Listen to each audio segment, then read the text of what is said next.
வணக்கம். இன்றைக்கி நம்ம பார்க்க போகிற சமையல் ஒரு அருமையான ஹோட்டல் ஸ்டைல் முட்டைக்கோஸ் கூட்டு எப்படி செய்யலாங்கிறத பார்க்கலாம்.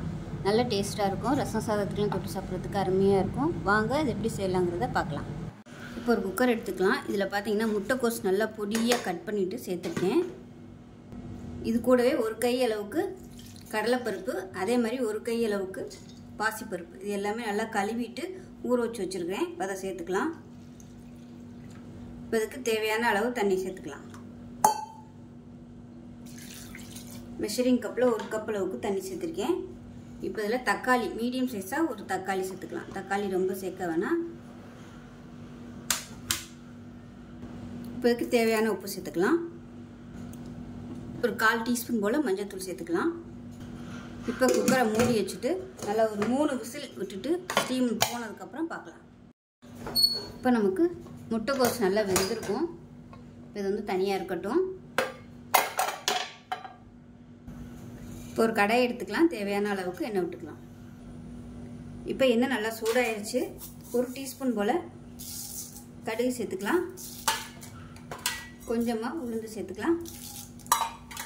அதே போல் 1 டீஸ்பூன் போல் சீரகம் சேர்த்துக்கலாம். 3 வரமிளகாய் விதையை எடுத்துட்டு சேர்த்துக்கலாம். கருவேப்பிலை சேர்த்துக்கலாம்.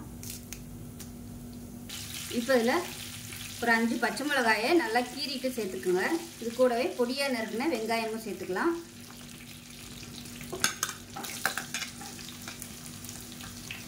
இது கூடவே ஒரு 5 பல் பூண்டு சேர்த்துக்கலாம். சேர்த்துட்டு இது எல்லாத்தையும் நல்லா வதக்கி விட்டுக்கலாம். இப்போ இது நல்லா வதங்கட்டும். இதுக்குள்ளே பார்த்தீங்கன்னா நல்லா ஒரு 1/4 மூடி துருவன தேங்காய், 3 சின்ன வெங்காயம், 2 பச்சை மிளகாய், 1 டீஸ்பூன் போல் சீரகம் இதெல்லாம் சேர்த்துருக்கேன். இது நல்லா தண்ணி ஊற்றி நல்லா அரைச்சிக்கலாம்.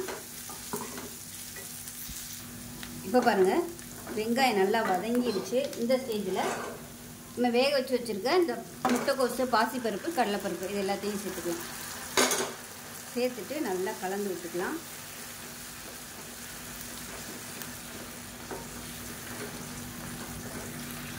இப்போ நல்லா கொதிக்குது. இந்த ஸ்டேஜில் நம்ம அரைச்சி வச்சுருக்க தேங்காய் பேஸ்ட்டையும் சேர்த்துக்கலாம்.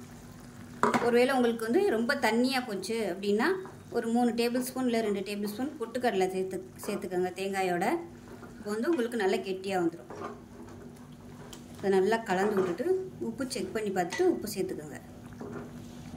இப்போ பாருங்கள், கூட்டு நல்லா கொதிச்சிருச்சு. சிம்மில் விட்டு நல்லா கொதிக்க விட்டுக்கோங்க. இப்போ பாருங்கள், லாஸ்ட்டாக கொத்தமல்லியில் சேர்த்துட்டு அமர்த்திடலாம்.